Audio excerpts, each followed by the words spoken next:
Muy buenas tardes a todos. Mi nombre es Carlos Reyes. Estamos a cargo de la Dirección de Educación Permanente del Instituto Tecnológico de Santo Domingo, INTEC, y en nombre de nuestro instituto y de toda el área de educación permanente, queremos darle la bienvenida a este espacio virtual, parte de nuestro campus virtual, para esta actividad que nos convoca en la tarde de hoy. Primeramente, la conferencia El Pulso del Fraude, a cargo de Manuel Giraldo Quintero, y luego, inmediatamente después, el panel de expertos, el ciberataque y la ingeniería social, el usuario, el eslabón más débil, que estará moderado por María Waleska Álvarez, presidenta ejecutiva del NAP del Caribe, a quien saludamos, y con ella saludamos a todos los directivos, ejecutivos, colaboradores de NAP del Caribe, que es un aliado importante de nuestro INTEC en todos estos temas de tecnología. Agradecemos el apoyo de NAP del Caribe y de AppGate, quienes patrocinan este evento, que es un regalo para todos ustedes. Muy bien, no voy a extenderme mucho, básicamente que se sientan bienvenidos. Y bueno, me gustaría introducir de inmediato la conferencia, que es el primer punto en agenda, y para eso me voy a permitir leerles o compartir brevemente el perfil de nuestro ponente en el día de hoy.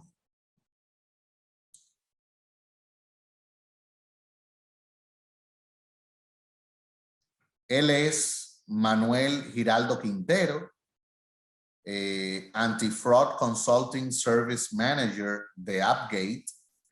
Es el gerente de servicios de consultoría antifraudes de esta empresa AppGate, que cuenta con más de 15 años de experiencia en el mundo de la seguridad y la prevención de fraudes. O sea que vamos a tener con nosotros a una persona que va a poder compartir ejemplos y vivencias dentro de este mundo interesante de la ciberseguridad, la prevención de fraudes. Durante su amplio recorrido profesional, Manuel ha ocupado diversas posiciones de liderazgo en áreas de prevención de fraudes de reconocidas entidades financieras colombianas. Su pasión por la seguridad y prevención de fraudes lo ha llevado a encargarse de diversos e importantes proyectos relacionados con la seguridad en medios de pago y canales electrónicos, incluyendo análisis e implementación de modelos de gobierno de seguridad, maximización de estrategias de prevención de fraude a través de un entendimiento de la experiencia del cliente, negocio y operación, llevando la implementación de capacidades de monitoreo, autenticación y RBA más allá de la tecnología. Así que, como supondrán, Manuel es colombiano de nacimiento, estudió ingeniería industrial en la Universidad Nacional de Medellín y cuenta con certificación CCNA, Green Belt, Lean Six Sigma, ¿verdad?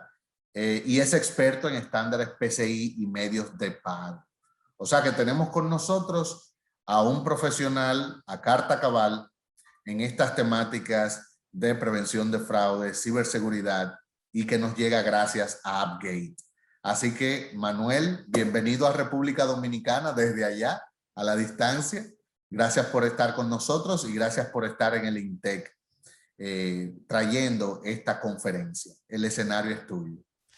Muy buenas tardes, Carlos, y a todo el equipo que nos acompaña hoy. Muchísimas gracias a INTEP y a NAC del Caribe por la invitación.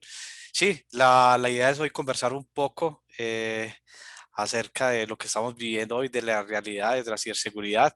Déjame, comienzo la presentación, no sin antes agradecer estupenda presentación. Realmente sí, un amplio recorrido en todo lo que es la ciberseguridad y la prevención de fraude durante bastante tiempo. Me confirman cuando vean la pantalla, por favor.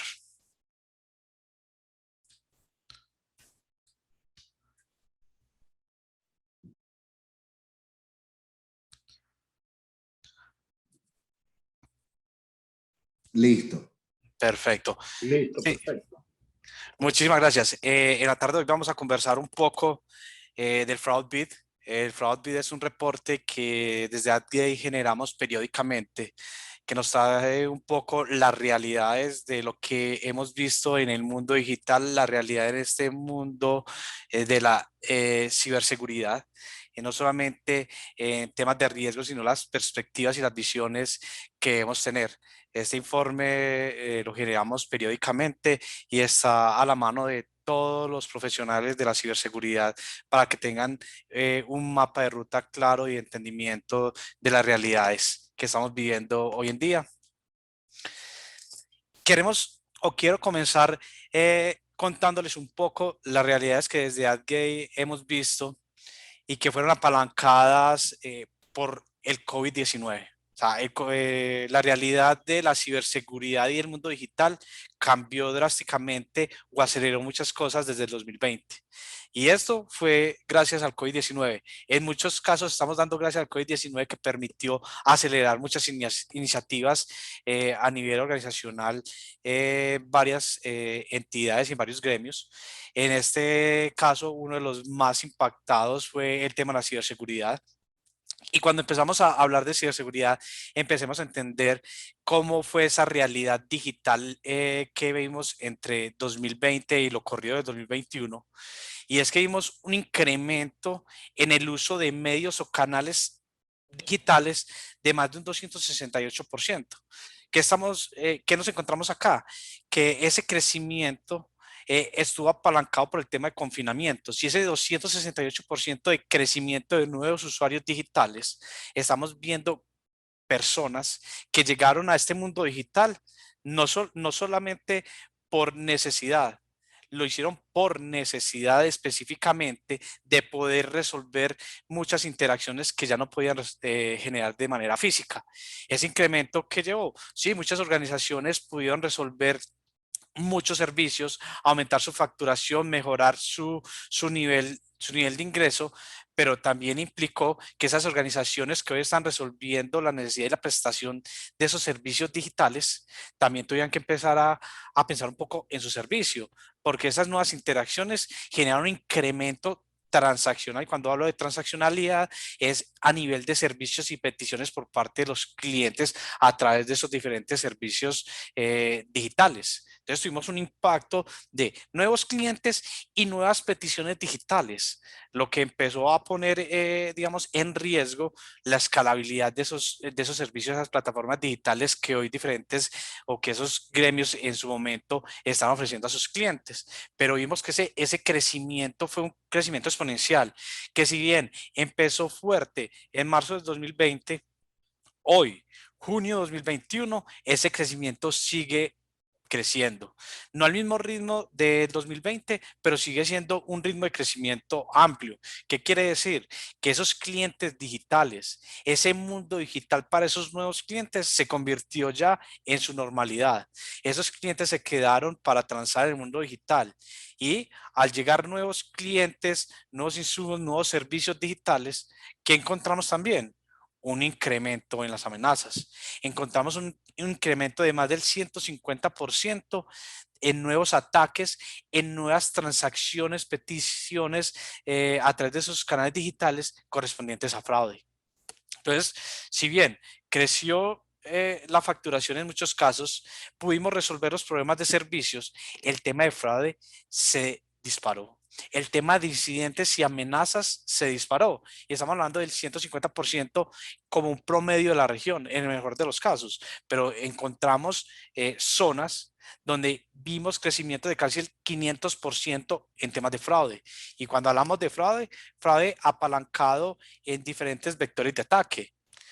Vectores de ataque los que vamos a hacer referencia en un momento, pero que generaron realmente pérdidas no solamente económicas, sino reputacionales importantes en algunas organizaciones.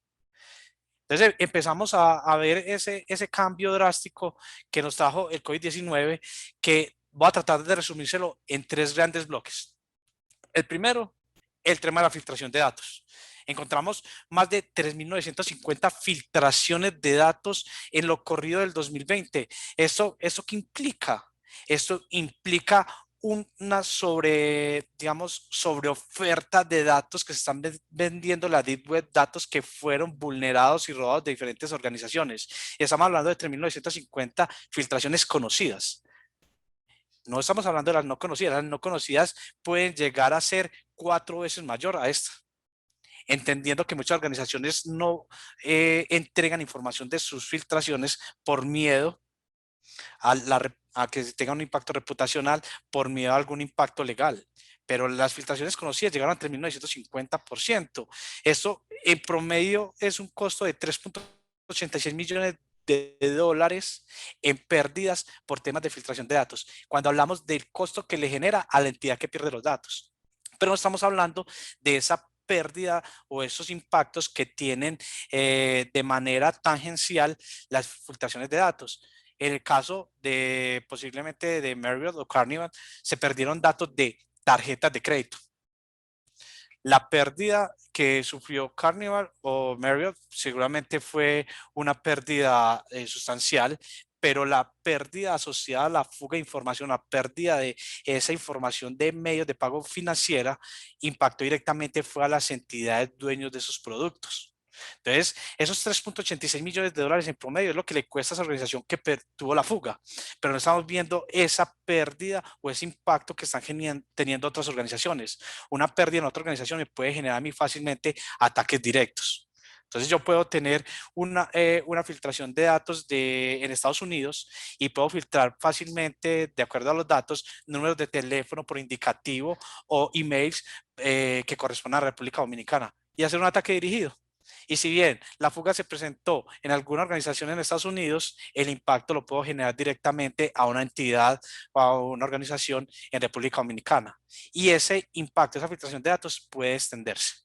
Entonces, la filtración de datos generó un gran impacto en 2020 y aquí empezamos a ver que el origen de muchas de esas filtraciones de datos fue el phishing. El phishing es un tema que yo empecé en este tema del fraude en 2005. Hoy 2021 sigue siendo el dolor de cabeza de lo que yo conocía en 2005. En 2005 era el dolor de cabeza. Dejemos a un lado otros temas asociados a fraude, pero cuando estaba empezando el mundo digital a crecer, el phishing era el dolor de cabeza en las organizaciones. Hoy sigue siendo un gran dolor de cabeza, un dolor de cabeza latente, donde podemos decir que el 80% de los incidentes de seguridad que estamos conociendo o que conocimos durante 2020 se originan en un phishing. Y aquí es cómo estamos trabajando en las organizaciones para enfrentar el phishing, cómo le estamos entregando la información a nuestros usuarios para que entiendan qué es el phishing. Y aquí una historia rápida. Yo tuve una conversación con un cliente hace alrededor de 5 años que fue víctima de un fraude originado por un phishing, un correo falso que le llegó a su correo electrónico y al que él accedió. Y le preguntábamos si él nunca había entendido o había escuchado del phishing. Él le dijo, sí, yo llevo 11 años en esta organización y siempre me habían hablado del phishing, pero hoy yo no sé qué es el phishing.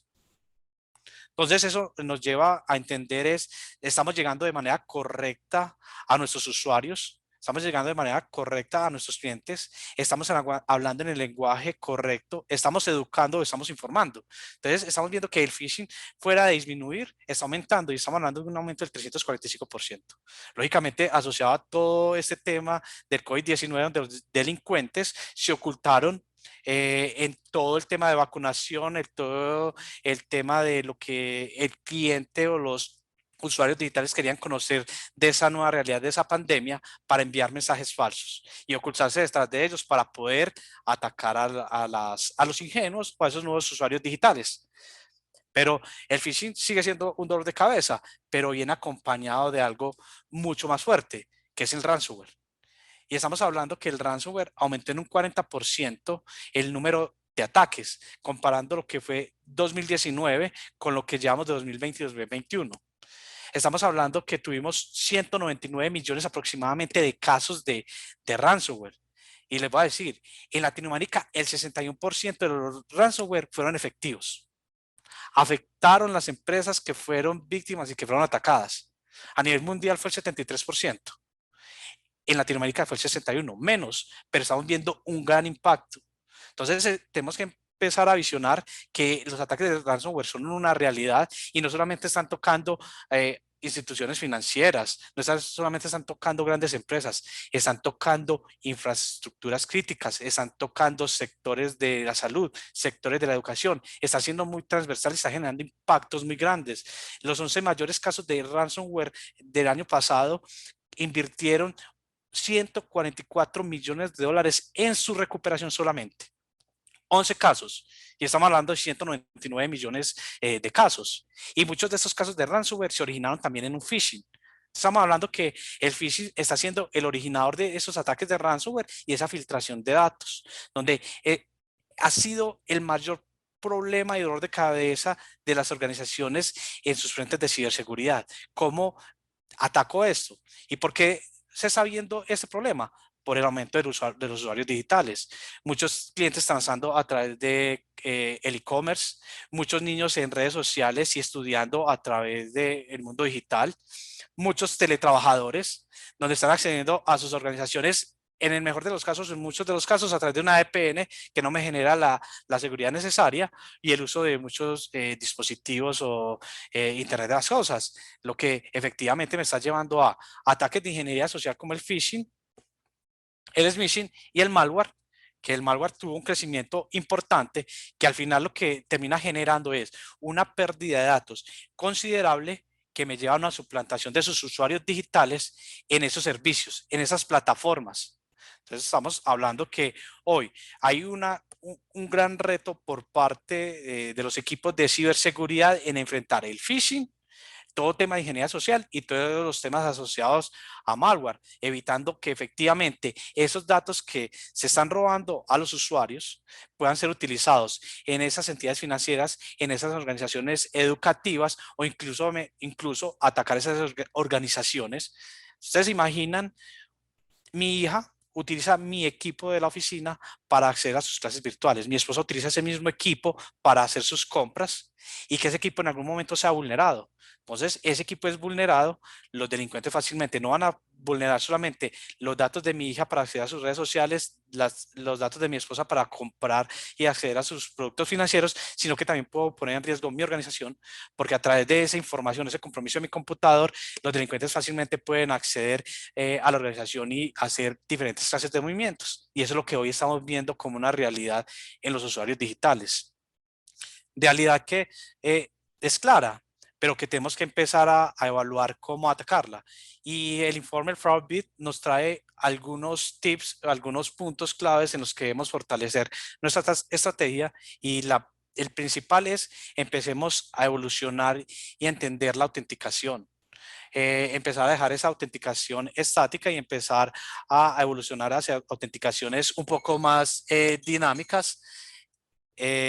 Tener en cuenta que la autenticación se convierte en un pilar para los ataques de ingeniería social, entender cuáles son esos esquemas que yo debo determinar de acuerdo al servicio que estoy proveyendo y entender que las soluciones de seguridad o de ciberseguridad no son una isla. Yo tengo que empezar a engranar todas esas capacidades para construir una estrategia fuerte de ciberseguridad dentro de la organización. Empiezo a construir una estrategia de ciberseguridad fuerte, entendiendo que debemos estar siempre 7/24 atentos a cualquier tipo de amenaza. Entonces, hay que estar atentos y atentos es entender qué está pasando a mi vecino, entender qué está pasando en mi región y entender cómo estoy yo hoy, cómo está mi postura de seguridad y frente a esa postura de seguridad que tengo, cuáles son esos riesgos que yo latentes a los que yo puedo estar incurriendo o mi organización puede estar siendo amenazada. Entender que el fraude y la ciberseguridad están en constante movimiento. Nosotros trabajamos de lunes a viernes, de 7 de la mañana a 6 de la tarde. Los ciberdelincuentes trabajan de lunes a domingo y trabajan 7/24.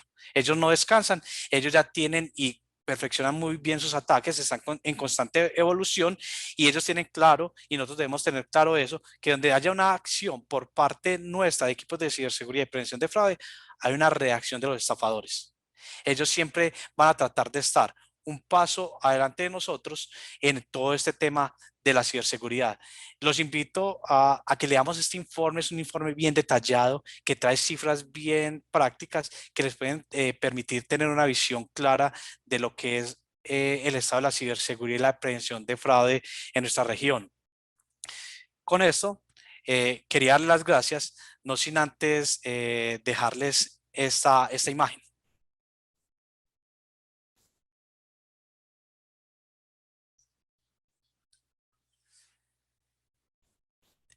Es una imagen y un video que me llamó bastante la atención porque refleja la ingenuidad del eslabón más débil. Y mira aquí con el ejemplo clásico del bebé, que simplemente le ocultan a la alimentación con su papilla a través de una pizza. Así están viendo los ciberdelincuentes a nuestros usuarios, a nuestros clientes, y así lo debemos atacar. Y para finalizar, como bonus track, me imagino que todos o la gran mayoría de los que estamos acá nos hemos dado cuenta un ataque fuerte que está presentando en estos momentos una organización educativa en Colombia, una universidad, donde los ciberdelincuentes tuvieron acceso a toda su infraestructura, tanto interna como externa. Los ciberdelincuentes tienen acceso a todas sus redes sociales, a toda su infraestructura interna, y compartieron un mensaje de ataque desde el día de ayer a toda la fuerza educativa de la universidad, contándoles del ataque. A partir de esto se empezó a generar un ruido bastante grande en redes sociales, donde se cuestionaba la capacidad de esta organización o de esta universidad para actuar. eh, Incluso temas jocosos, memes, que me llaman a reflexión, y quería invitarlos a reflexionar frente a una frase muy famosa. Y la primera reflexión es: hoy existen tres tipos de organizaciones: las que han sido vulneradas, las que están próximas a ser vulneradas y las que están vulneradas y no lo saben.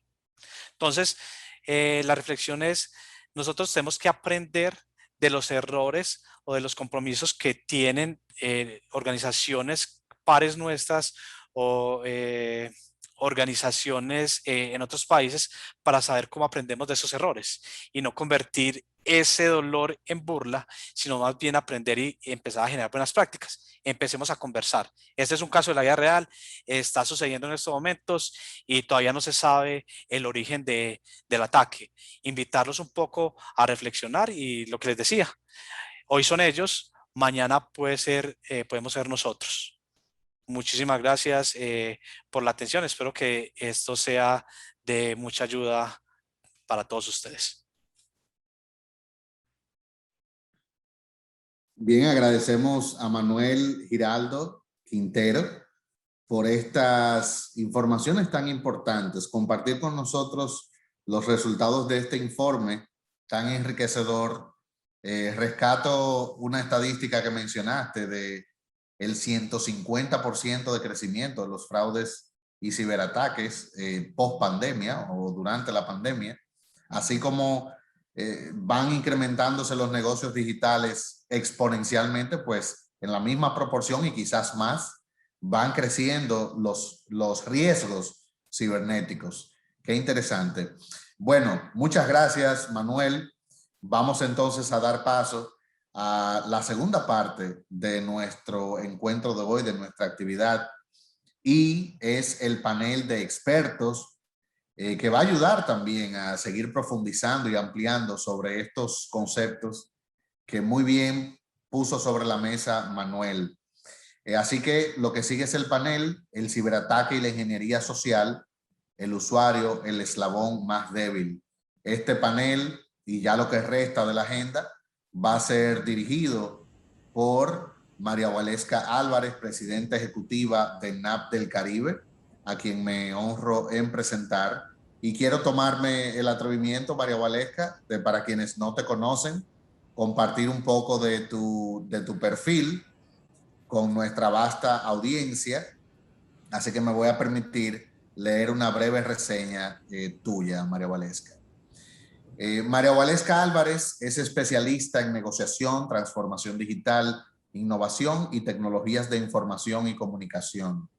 Presidenta ejecutiva de NAP del Caribe, es parte del Consejo de Directores de Educa, miembro de la Junta Directiva de Adofintec, actual presidenta del Comité TIC de la Cámara Americana de Comercio.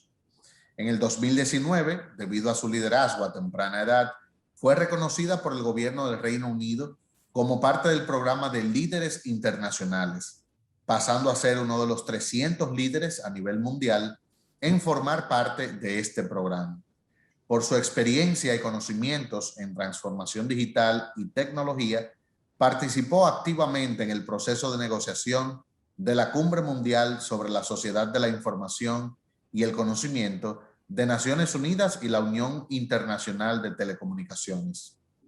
En 2006 pasó a formar parte del equipo de Terremark, donde asumió responsabilidades en las áreas de legal, relaciones públicas y negocios para las operaciones en América Latina y el Caribe, donde tuvo un rol de liderazgo en la apertura y desarrollo de las operaciones de Colombia, Brasil y República Dominicana.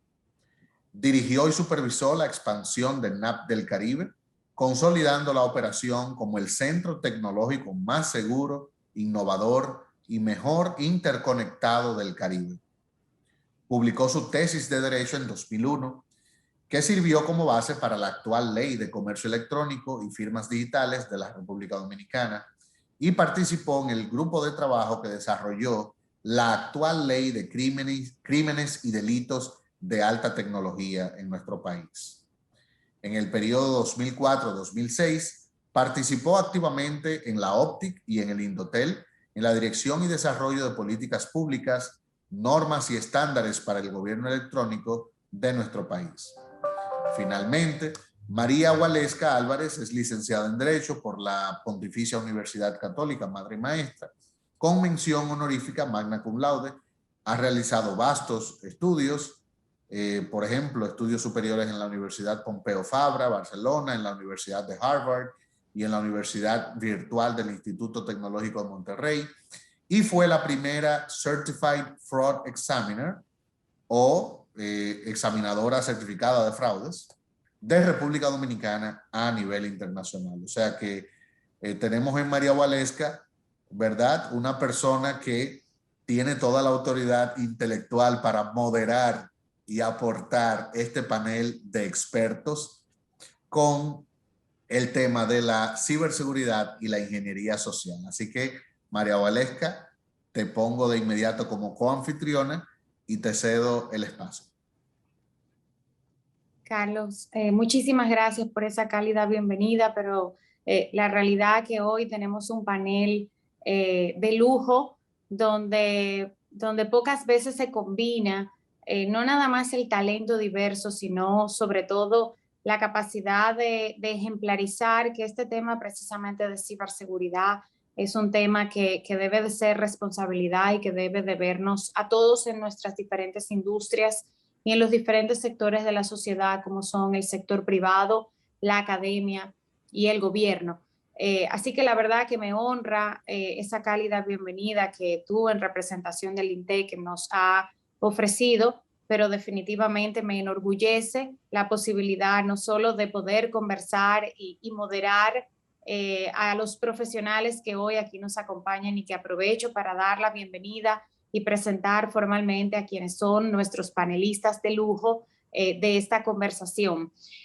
Por el sector privado tenemos al señor César Dargan, quien es estudiante, que fue el estudiante de Derecho en la Pontificia Universidad Católica Madre y Maestra, que posteriormente realizó estudios y maestría en Derecho Francés, Europeo, Internacional de Negocios en la Universidad Panteo Assas, París.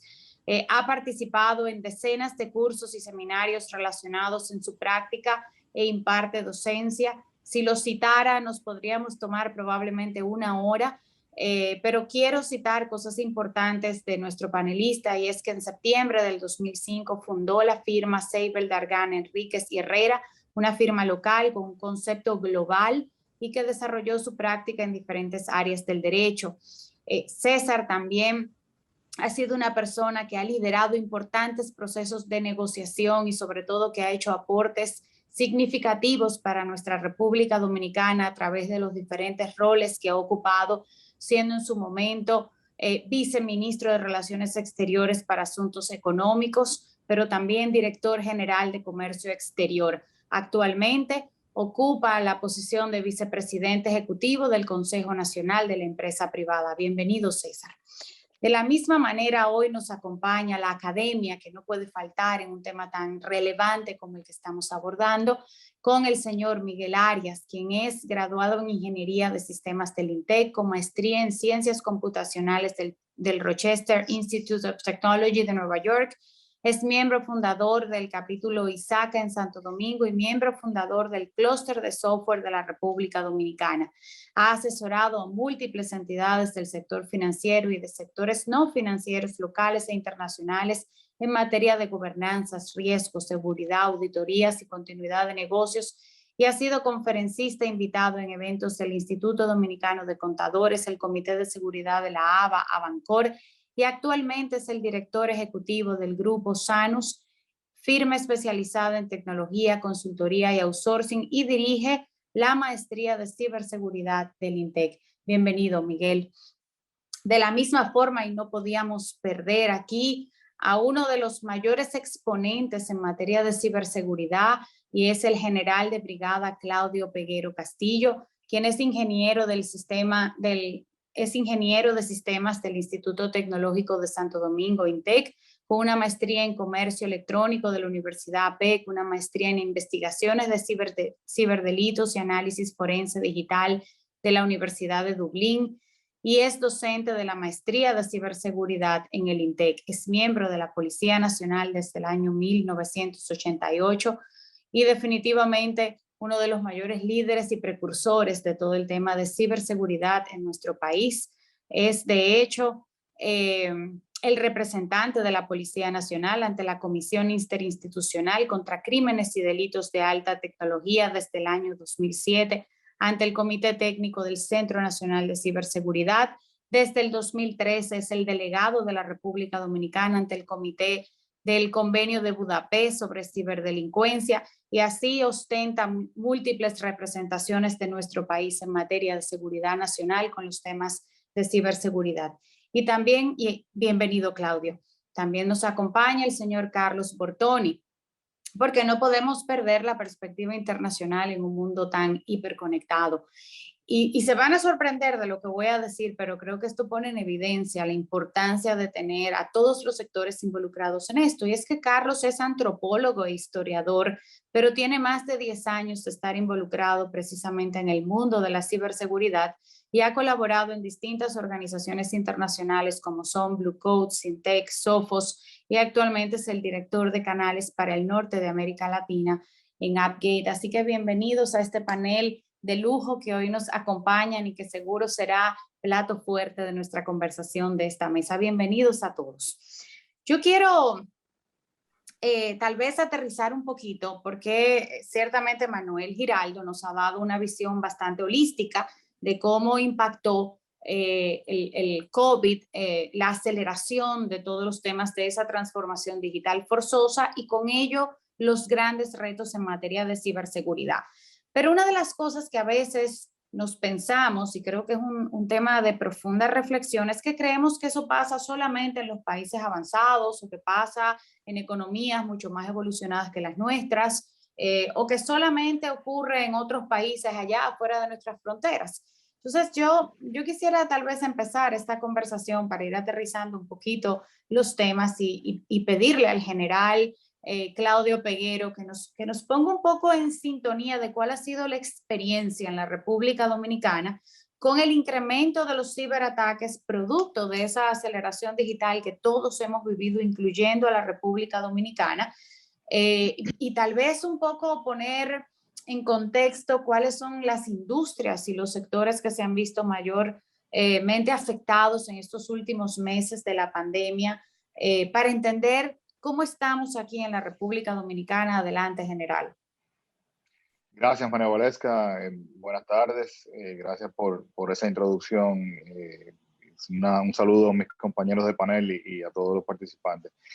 Mira, yo creo que a nivel de industrias, todas han sido afectadas porque el tema ahora con la ciberseguridad y con el ciberdelito, que con esa aceleración digital forzosa de la pandemia, pues yo creo que el nivel de exposición pues también se disparó exponencialmente.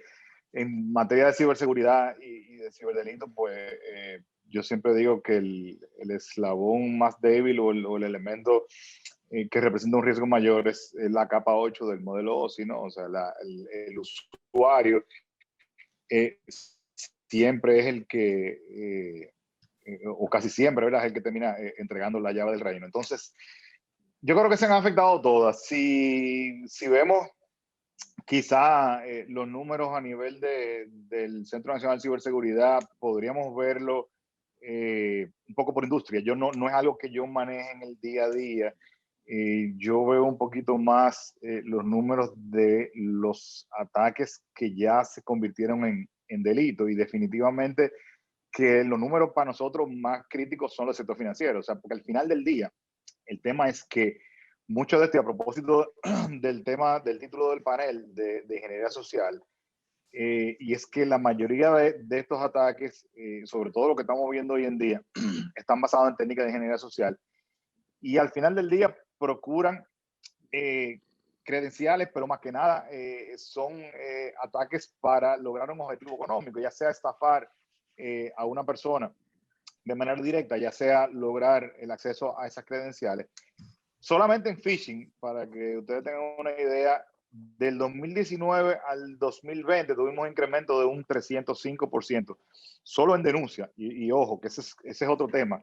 No todas las víctimas presentan denuncia, que solamente en denuncia de phishing hay un incremento de un 300%, 305%. Del 20 a lo que va del 21, solamente en los 6 meses del 21, ya nosotros tenemos más que lo del 2019 completo. Y así te digo, probablemente podemos verlo en ataques de otro tipo, a nivel ya de ciberseguridad, de los botnets han tenido un incremento igual de más de un 200%. Los ataques de distribución, de denegación de servicios distribuidos, igual, los spam ni hablar, los números de spam andan por más de un 600%. Y yo creo que, de nuevo, nosotros nos vimos forzados a movernos rápidamente sin necesariamente estar listos a plataformas digitales. Y yo creo que posiblemente donde tenemos que hacer los mayores esfuerzos en concientizar a la gente sobre esos riesgos. No sé si respondí tu pregunta completa o se me quedó algo. No, muchísimas gracias, general. Y se ha mencionado algo que yo quisiera tal vez abordarlo con el apoyo y la ayuda del señor César Dargam, porque aquí varias veces se ha mencionado que nos vimos forzados, y cito unas palabras que acaba de mencionar el general, nos vimos forzados en movernos a una transformación sin estar preparados. Entonces, César, el tema de la ciberseguridad tradicionalmente ha sido abordado por los sectores regulados, o sea, el sector financiero, telecomunicaciones, etcétera, donde quiera que no hay cierto nivel de madurez tecnológica, cierto nivel de preparación, donde para estos sectores los canales digitales no eran tan ajenos.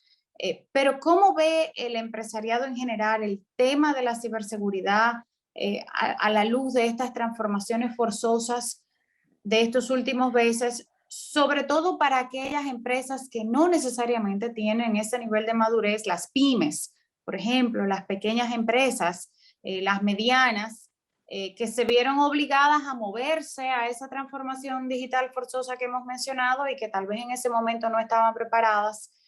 ¿Cómo lo ven desde el sector privado? ¿Cómo lo vemos a nivel de ese empresariado general, César, la situación que tenemos y nuestro nivel de preparación frente a estos retos?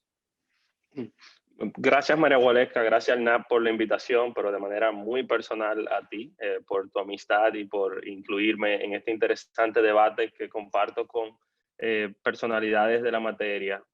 Gracias siempre compartir en el espacio del INTEC, y me pareció muy interesante la presentación inicial de Manuel que que nos daba alguna cifra que nos motivaba a precisamente tener esta conversación. Yo creo que evidentemente todavía hay algunos que no reconocemos a plena dimensión lo que ocurrió el año pasado y hay quienes erróneamente todavía hacen referencia a una nueva normalidad. Evidentemente el mundo se detuvo, nuestro país también se detuvo y si bien el eje central de esta crisis fue una pandemia, un tema sanitario, lo menos cierto es que los efectos económicos, sociales y los cambios en nuestra dinámica siguen siendo relevantes y ya no es algo nuevo, ya esta es la realidad en la que nosotros tenemos que vivir. Efectivamente, posiblemente antes del COVID, este era un tema para sectores regulados o para grandes empresas que veían una inversión, sobre todo en cómo esa transición tecnológica se producía de cara a futuro, acceso a nuevos clientes, mejor servicio, mayor productividad, mejores canales de distribución. Sin embargo, ahora mismo el acceder a estas fuentes es prácticamente la realidad de todos los negocios. Entonces, cuando nosotros vimos esa detención, vimos una cantidad importante de trabajadores que fueron suspendidos, muchos de los cuales se han ido recuperando, pero en todas las áreas de nuestra economía, lo que hemos visto es que el trabajo a distancia, el teletrabajo y utilizar mecanismos no tradicionales ya sigue efectivamente ocurriendo. Entonces, para quienes la discusión era si es algo del presente o del futuro, se convirtió en algo inmediato, pero así como la tecnología trajo consigo herramientas y soluciones ante la coyuntura, también trajo los riesgos y las amenazas que son de lo que hemos estado hablando aquí esta tarde. Entonces, esto se convirtió de un tema de regulados, de un tema de grandes, a un tema de todo el engranaje y todo el tejido empresarial en la República Dominicana. Lo fácil era quizás escucharlo en función de precisamente quién tenía la capacidad de invertir para poder hacer estos ajustes. Ahora lo vemos en toda la cadena, porque no solamente se percibe el beneficio que trae consigo la tecnología, sino la necesidad imperiosa de protegernos de estas formas de crimen y de cibercrimen que todos los días se van superando. Entonces, esa realidad también escapa puramente a lo que es la República Dominicana. Ya somos parte de un mundo interconectado y vemos e inclusive cuantificamos en otros países cuánto cuesta cada vez que se sufre un ataque en determinada empresa o en determinada actividad. Yo creo que aquí esto, al tiempo que se ha convertido en un tema de altísimo interés en la agenda empresarial, también se presenta como un importante reto en materia regulatoria, en materia de persecución, en materia inclusive de actualización y adaptación a estas tendencias que efectivamente seguirá avanzando. Muchísimas gracias, César. Y sí, definitivamente esto es un reto importante y cuando hablamos precisamente de ver cómo empezamos a prepararnos y cómo empezamos a asumir el tema, no solamente desde el gobierno, del sector privado, de las diferentes industrias, nuevamente volvemos al eslabón más débil, como bien se titula nuestra conversación, que es la persona, el humano. Y aquí pues viene un componente muy importante que es ese tema de la educación y de la formación. Y teniendo aquí con nosotros al señor Miguel Arias, yo creo que sobre la agenda tenemos que poner cómo abordamos precisamente la formación y la educación en materia de ciberseguridad. Así que, señor Arias, yo desde la academia, ¿cómo considera usted que debemos como país abordar la formación y la educación en materia de ciberseguridad? Bueno, primeramente, muchas gracias, María Waleska, y gracias a César por haberme invitado y concederme el honor de participar en este selecto grupo de profesionales. Mira, yo creo que la mejor forma de tal vez presentarlo es hacer un paralelo con lo siguiente. Desde niños nos enseñan a desenvolvernos en la sociedad en que vivimos. Desde una edad temprana vamos aprendiendo a identificar el peligro, a protegernos y en cierta forma también a denunciarlo y a evitarlo, aunque sea denunciarlo ante nuestros padres. Hoy en día es normal, y me encantó la gráfica en la imagen con el niño, que veamos, por ejemplo, niños usando dispositivos y sistemas conectados al Internet, al igual como personas ya envejecientes o con necesidades especiales. El incremento que han tenido los ciberataques, pues básicamente hacen que podamos verlo prácticamente como un flagelo mundial. Son prácticamente omnipresentes, están en todas partes, no respetan frontera, ni clase social, ni color de piel, ni nada. Ya no es un tema de los grandes, como perfectamente acaba de resaltar César, y es un tema que incluye a todo. Por eso entendemos que la educación en ciberseguridad debe empezar desde una edad temprana. Tan pronto como empezamos a movernos en el mundo digital, deberíamos empezar a familiarizarnos con cómo desenvolvernos en ese mundo, cómo identificar el peligro, cómo protegernos y evidentemente cómo denunciarlo. Yo entiendo que la educación en ese sentido debe tomar básicamente dos grandes perspectivas. Una perspectiva que yo le llamaría la perspectiva, digamos, ciudadana, que iría más orientada a la educación, en la cual, como resaltó el general Peguero y otros, pues debe enfocarse mucho en la educación, en la creación de conciencia, más conciencia y mejor preparación para todos los usuarios, por así decirlo. Ese proceso de creación de conciencia debe abarcar, en mi humilde opinión, a toda la sociedad. Y por el otro lado está la parte que yo le llamaría más formación, que va dirigida a que cada vez creemos más y mejores profesionales para poder evidentemente hacer frente a los retos que plantea la ciberseguridad como un todo. Entonces, claro, serán siempre bienvenidos el que tengamos más becas, el que tengamos más facilidades para que más personas y más profesionales se puedan especializar en el área y al mismo tiempo, evidentemente, crear los mecanismos y los medios para poder hacerlo. Debemos empezar desde el colegio, desde mucho más atrás, incluso creando conciencia. Yo he participado, por ejemplo, desde el INTEC, con algunos colegios y algunas cosas, y en actividades, por ejemplo, con sociedades de padres, y por así decirlo, a veces ve que se entiende la ciberseguridad como algo, por así decirlo, negativo. Pero ¿qué es lo que van a hacer? ¿Me van a enseñar a mi hijo a ser un hacker, a cometer crímenes, etcétera, etcétera? Entonces hay que ir creando esa conciencia, no solamente en los usuarios del día a día, sino también en aquellos que influyen en qué van a estudiar nuestros hijos. La ciberseguridad es una hermosa profesión y entendemos que el incremento que se han visto de los ciberataques a nivel mundial justifican el hecho de que, en cierta forma, el tener por lo menos educación en ciberseguridad es prácticamente una competencia, por así decirlo, universal. Es algo que todo el que usa una computadora y la debe tener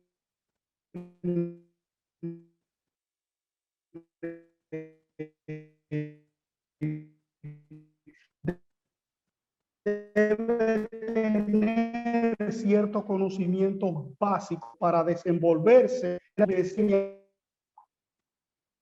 cómo desenvolvernos en la sociedad.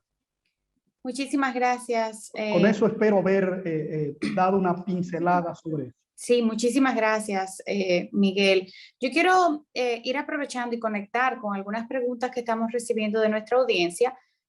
No se preocupen, que las voy a ir organizando por bloques en función de nuestros panelistas, y sobre todo algunas pues se repiten o son temas en común, pero quiero tomar una y luego volver con las otras con otro de nuestros panelistas. Pero Carlos, nuestra audiencia tiene inquietudes sobre, evidentemente, qué hacer para que los colaboradores de las empresas pues puedan tener mejores prácticas de seguridad, y esto tal vez yo lo conectaría con, yo creo que hay consenso, de acuerdo a lo que hemos visto con todos los panelistas, de que el usuario pues es el eslabón más débil de la cadena.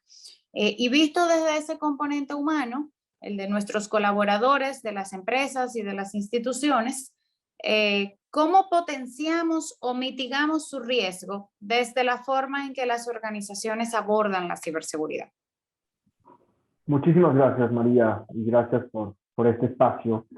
Creo que sí, es necesario para que las organizaciones y la gente dentro de las organizaciones puedan encontrarse más seguras.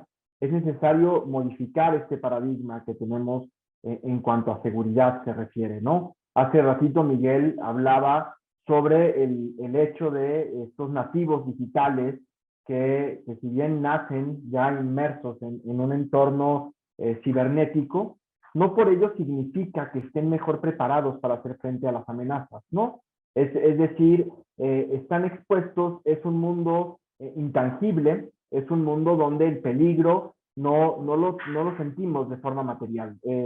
No es lo mismo meternos en un callejón oscuro a las 3 de la mañana, donde sentimos el peligro, donde la oscuridad misma nos hace sentirnos inseguros o a un edificio abandonado, que hacer clic en una página donde el contenido aparentemente es atractivo, pero puede resultar sospechoso.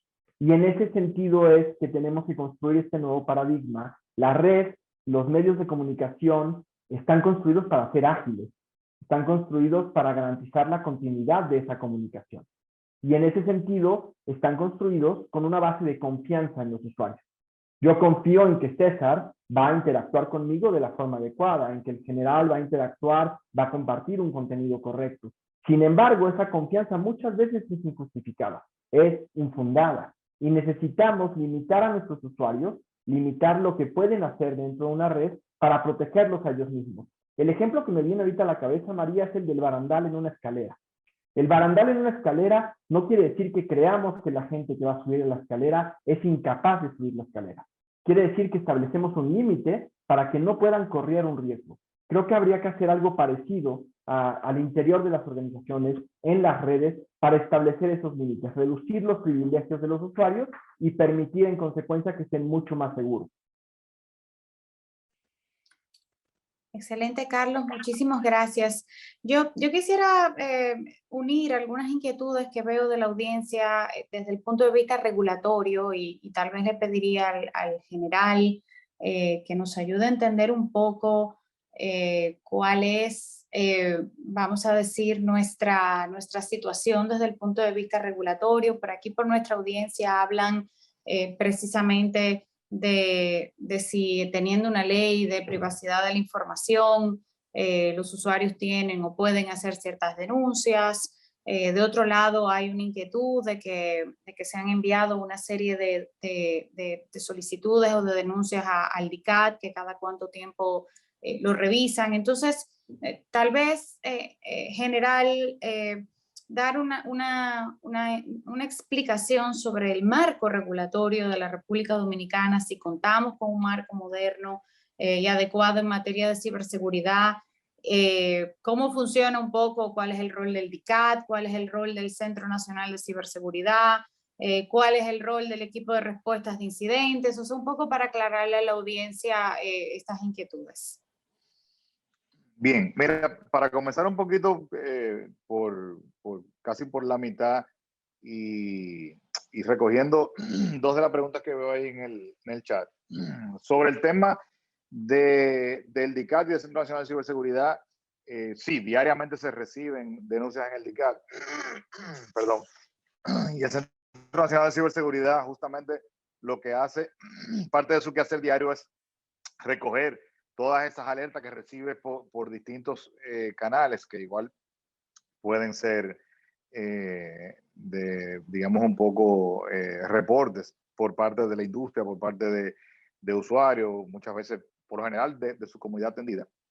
Y con el tema de la pregunta de las leyes de privacidad y el acceso, lo primero es que el acceso a la justicia es vía el Ministerio Público. O sea, cualquier ciudadano que quiera hacer una denuncia no la hace directamente al tribunal, sino que la hace al Ministerio Público.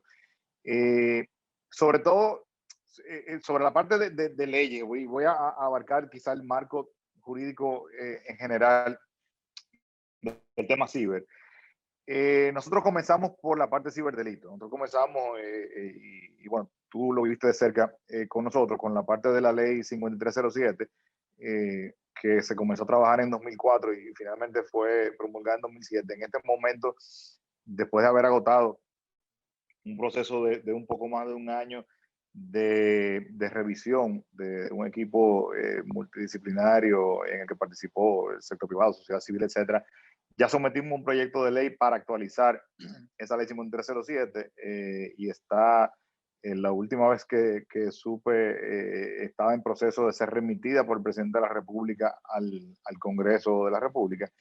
Y hay una estrategia nacional de ciberseguridad que fue emitida por un decreto presidencial de 2018 y un proyecto de ley que igual se había venido trabajando, pero que presentó recientemente la senadora Farideh Raful en el Senado. Hemos estado, el equipo del Comité Técnico del Centro Nacional de Ciberseguridad, trabajando con ese tema de un poco, digamos que darle al Senado nuestro input sobre qué cosas podrían quizá mejorarse en ese proyecto de ley, un proceso que está bien avanzado.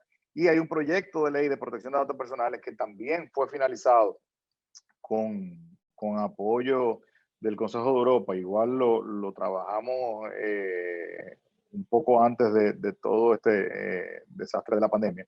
Y también está listo para formar parte de ese compendio ¿no? de marcos legales para todo este tema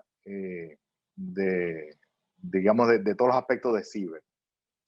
Tú me hiciste, me quedé, creo que con una pregunta que me hiciste sobre el Centro Nacional de Ciberseguridad,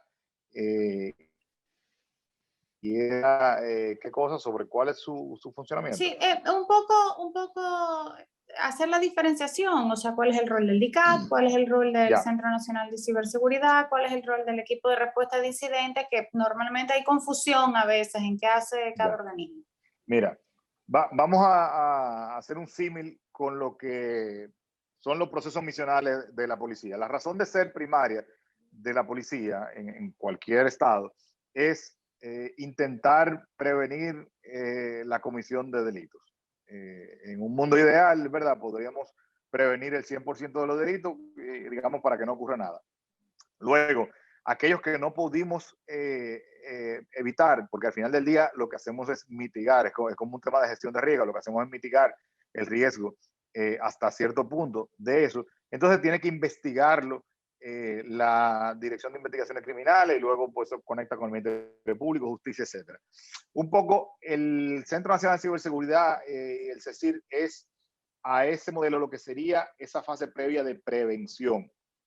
Lo que hace el Centro Nacional de Ciberseguridad es detectar y divulgar información sobre amenazas de forma tal que su comunidad atendida pueda igual mitigar ese riesgo. O sea, si yo identifico una amenaza y la divulgo a esa comunidad, bueno, pues se supone que de alguna manera eso va a reducir el riesgo de que esa comunidad atendida del centro sea impactada por eso. Ya el DICAT entra en cuando ese incidente de seguridad se convirtió en un delito. O sea, cuando eso constituye una violación a los tipos penales que están definidos en la ley de ciberdelitos, pues ahí entra el DICAT a hacer esa investigación. O sea, que digamos que lo del DICAT es ya post-mortem, es después de ocurrido el hecho, y lo que intenta lograr el CECIR, el equipo de respuesta a incidentes de seguridad informática, es prevenir eso, ¿no? En principio, en su comunidad atendida, que toda la infraestructura crítica nacional, más la infraestructura TI de gobierno, hay otros CECIR sectoriales que están en proceso, algunos operando ya, como el sector financiero, por ejemplo, que también pues se enfocan en su comunidad atendida, igual, para intentar alertarlo sobre los riesgos. Y uno de los roles que le asigna la Estrategia Nacional de Ciberseguridad al Centro Nacional de Seguridad es también ser ese ente que se ocupe de lograr, junto con otros sectores que tienen que ver con el tema, ¿no?, de divulgar ya no solo a la comunidad atendida, sino al público en general. O sea, intentar lograr tanto lo que decía Miguel Arias ahorita, de que es uno de los objetivos de la estrategia a nivel de la educación formal, que se existan programas de grado y posgrado para temas de ciberseguridad que existan a nivel de la educación básica, también introducir esos conceptos de forma tal que podamos a esos niños y esos jóvenes irlo introduciendo al tema de esos riesgos, pero también que tiene que haber una campaña que esté orientada a todo el resto de la población que no forma parte de ese sistema educativo, que no son ni estudiantes universitarios ni estudiantes de colegio, sino posiblemente ya un segmento más adulto que está sin posiblemente ninguna base o muy poca base, está expuesto a toda esta plataforma, a todas estas amenazas. Lo que se ha visto ahora exponencialmente acelerado por todo este tema que nos ha traído la pandemia, pues es un poco parte de ese rol de Centro Nacional de Ciberseguridad. Muchísimas gracias por esa explicación. Y yo quiero tal vez tomar algunos comentarios que se han mencionado en las últimas intervenciones y sobre todo volver con Carlos con un tema que él mencionaba de la confianza. Y yo creo que a propósito del tema de confianza y la forma en cómo estamos educando y la forma en cómo estamos creando esa conciencia que creo que ha saltado como uno de los grandes, vamos a decir, de los grandes apoyos que eventualmente podemos tener para combatir el cibercrimen. Y aquí entonces, Carlos, mucho se ha hablado de ese tema de cero confianza. En algunos espacios se conoce como el concepto de zero trust. La importancia de que como usuarios precisamente entendamos que a menos privilegios es más seguro. Y ahí un poco te pediría conectarlo con esos aprendizajes más profundos que hemos vivido en estos últimos meses a propósito de la pandemia, comparando antes y después, integrando este concepto de zero trust que hemos venido conversando.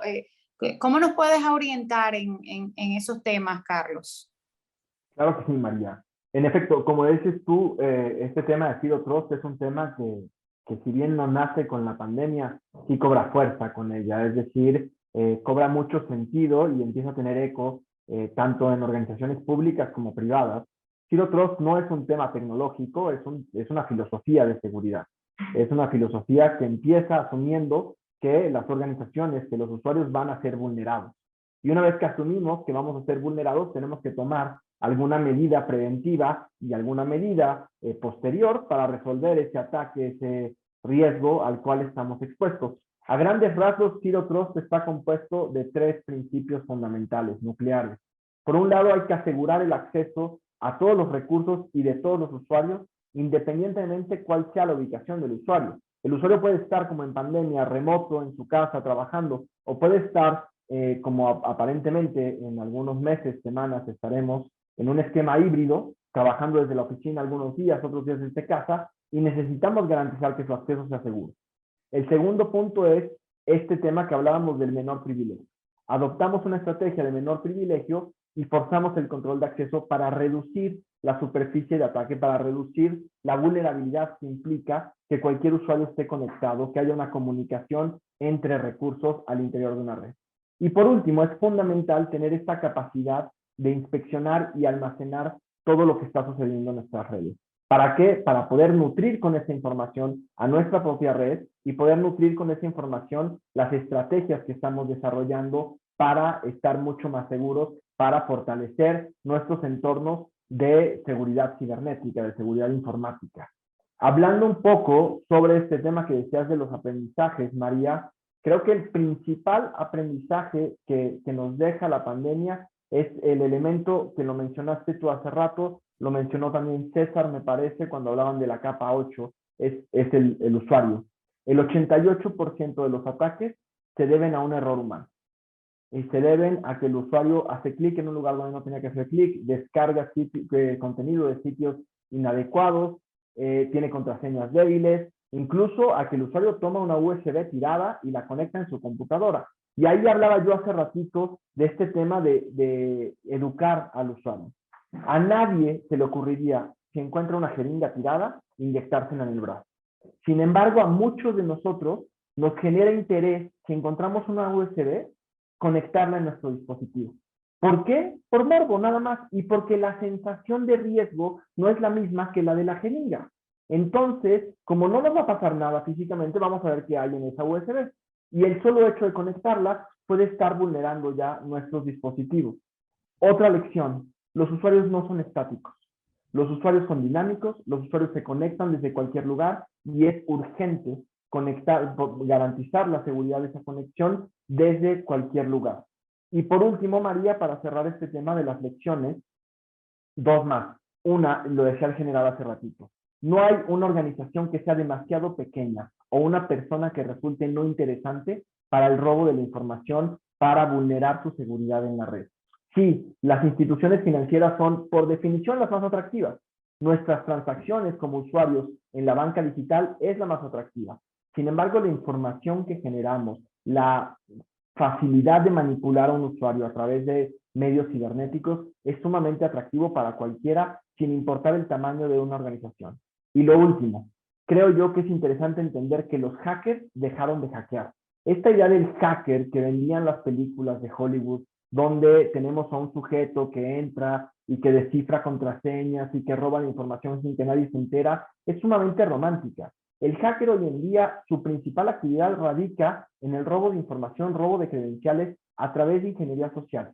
Y una vez que nosotros entregamos esas credenciales sin darnos cuenta posiblemente que lo estamos haciendo, le abrimos el mundo hacia la red de la cual le entregamos las credenciales. Porque dentro de esa red se pueden mover como quieran. Por eso es importante disminuir los privilegios de los usuarios. Porque yo puedo entregar mis credenciales. Al final soy un usuario, tengo emociones. La ingeniería social está enfocada a atacar mis emociones. Piensen en el ataque del príncipe nigeriano.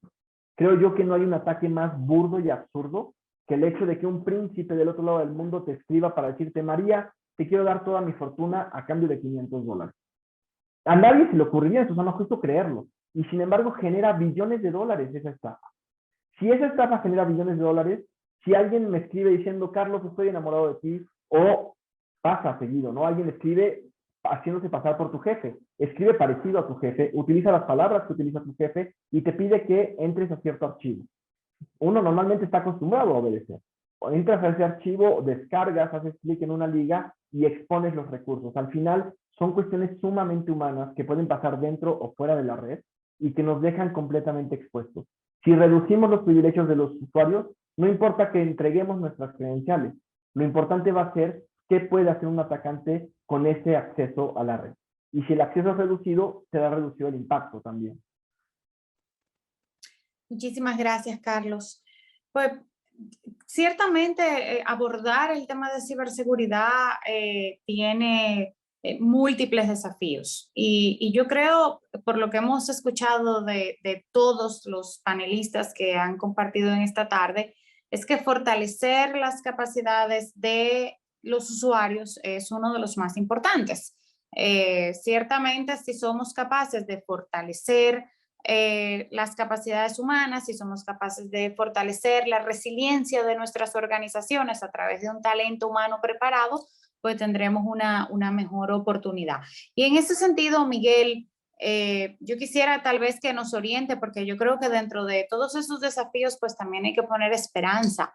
Y una de las cosas que yo le preguntaría es que nos oriente con algunos indicadores del talento humano capacitado en ciberseguridad con el que contamos en el país, los programas en ciberseguridad que empiezan a desarrollarse y que ya no solo son una oportunidad para que las instituciones del sector privado y público pues capacitemos a nuestro personal y tengamos una mejor oportunidad de resiliencia dentro de nuestras organizaciones, pero también representan una oportunidad de desarrollo económico. O sea, estamos en medio de una recuperación económica, estamos en medio de una realidad que nos aborda a todos los países, donde definitivamente necesitamos asegurar carreras técnicas, necesitamos asegurar oportunidades de empleo para los jóvenes, y no hay mejor forma pues que con preparación y con capacitación en un tema que evidentemente es un tema prioritario de nuestras agendas. Entonces, don Miguel, si usted nos puede orientar en ese sentido con los programas, con el talento humano, con las oportunidades que esto representa para nuestros jóvenes, pues yo creo que la audiencia puede sacar muchísimo provecho.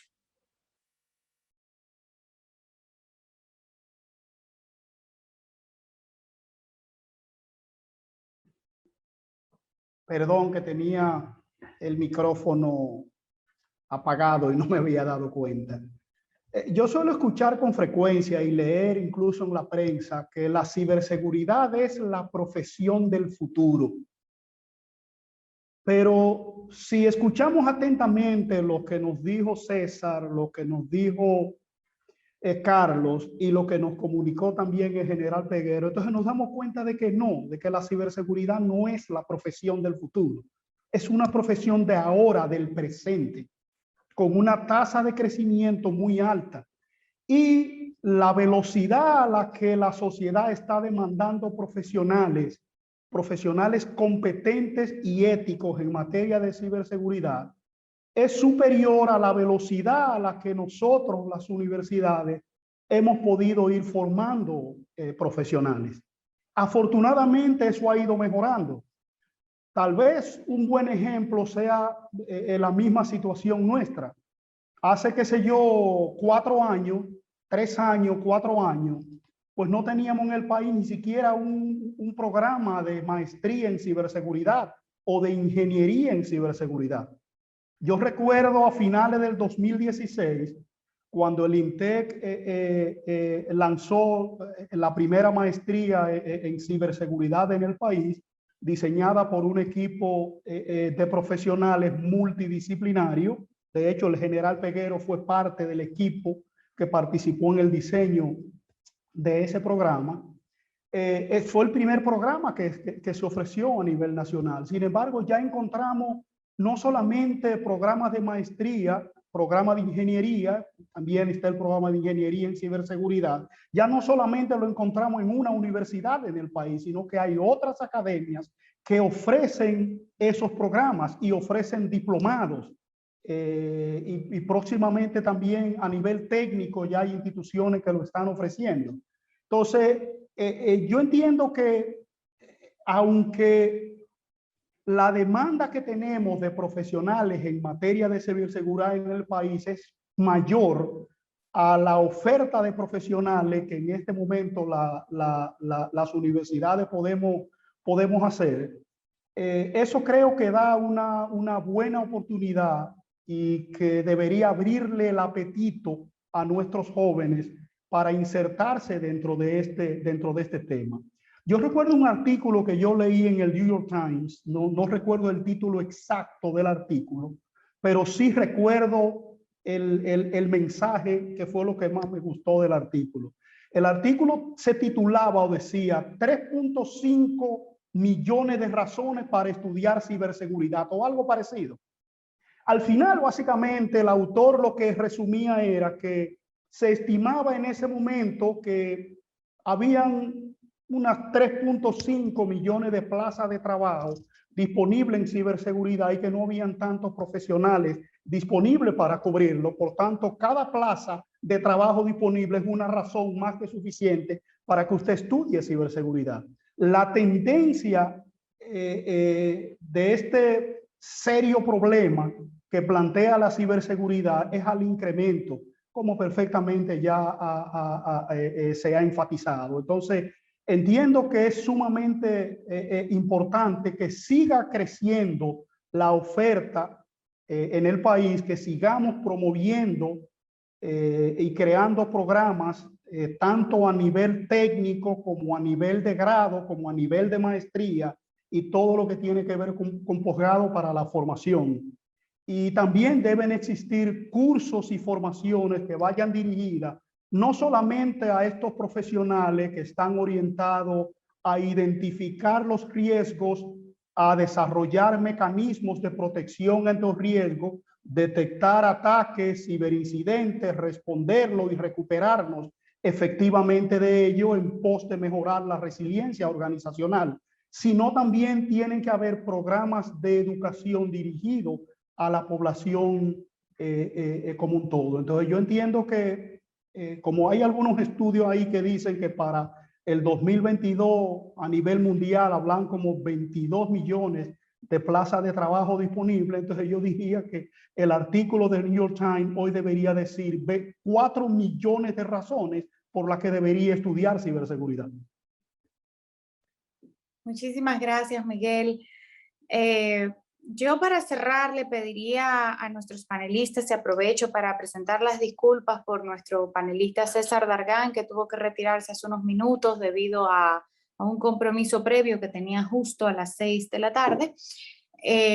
Pero le pediría que así que en un minuto, empezando por Carlos, luego con Miguel y finalizando con el general Claudio Peguero, en un minuto le compartan a nuestra audiencia y a las entidades públicas y privadas que hoy aquí nos acompañan, ¿cuál sería su recomendación, sus 2 centavos para que juntos abordemos el reto de la ciberseguridad y construyamos un país más resiliente?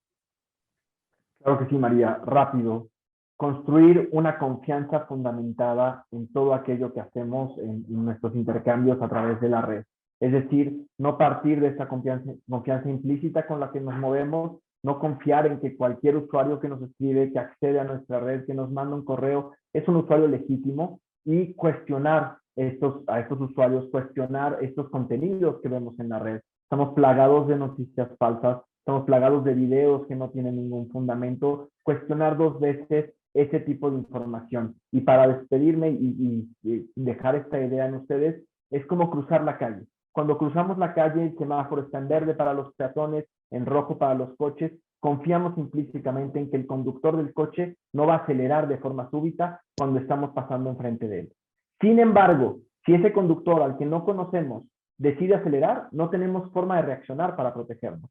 No tenemos tiempo de brincar para ponernos a salvo. Lo mismo pasa en nuestras transacciones en el mundo cibernético.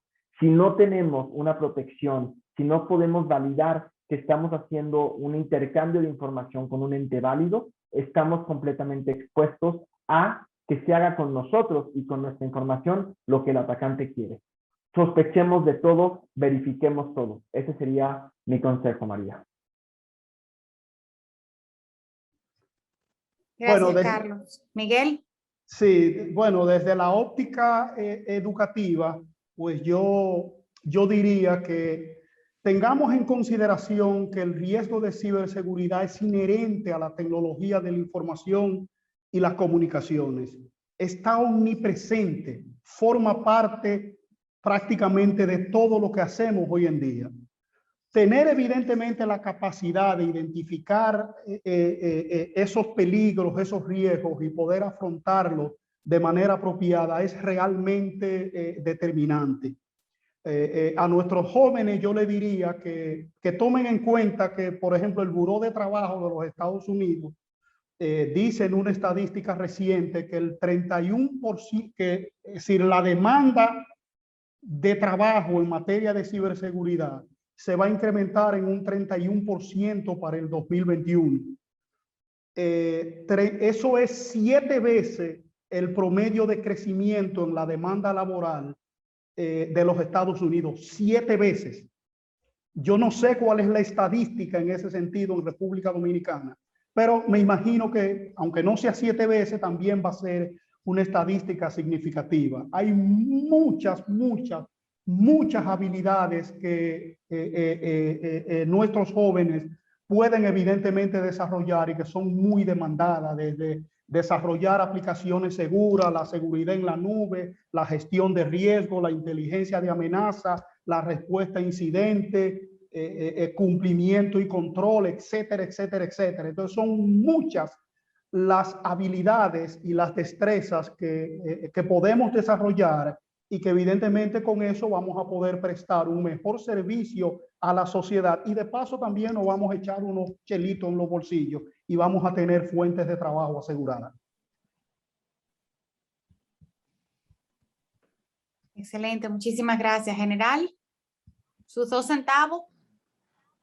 Mira, yo pienso, María, que en adición a lo que han dicho Carlos y Miguel, posiblemente lo más importante sea 2 cosas, ¿verdad? En adición a desconfiar de todo, es que nos documentemos, que conozcamos de fuentes confiables cuáles son las amenazas, o sea, que sepamos cuáles son todas esas vulnerabilidades, todas esas amenazas. Ahí tenemos muchísimas fuentes, tanto nacionales como internacionales para eso, y que nos ocupemos además de que En el caso de los de nosotros que quizás estamos en un entorno laboral con usuarios, de que nuestros usuarios conozcan sobre esas amenazas. Yo creo que cada empresa debe de ocuparse de una manera lo más quizá llana posible de alertar a todos sus usuarios, igual nosotros posiblemente en casa a nuestra familia, de cuáles son todos esos